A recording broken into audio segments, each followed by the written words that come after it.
అంతకుముందు మీరు హీరోగా చేసేటప్పుడు కాస్త లావుగా ఉండేవాళ్ళు బొద్దుగా ఇంకా. అవునవును. ఎలా కుదిరింది మీకు అలా తగ్గడాన్ని? చాలామంది తగ్గాలనుకుని తగ్గలేకపోతున్నారు.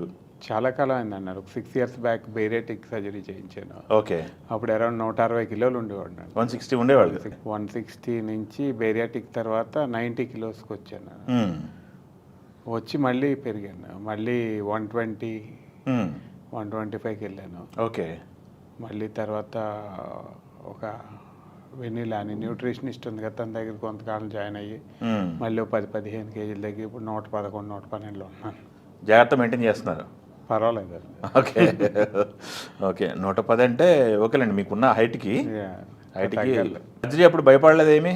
సర్జరీ అంటే భయపడతాలు, ఈ సర్జరీ ఎందుకులేరా బాబు అని లేదు చెప్పేసి. లేదండి. అంతకంటే అంటే ఇప్పుడు ఆ వెయిట్‌లో అంతకంటే ఆప్షన్ లేదండి. ఎందుకంటే 160 అనేది పీక్స్.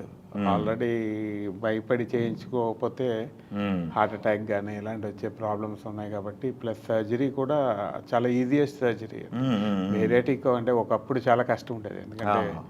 బేరియాటిక్ నాట్ ఏసేవారు ముడి. అది లూజ్ అవ్వటం, టైట్ అవ్వటం వల్ల చాలామంది సైడ్ ఎఫెక్ట్స్ వచ్చాయి.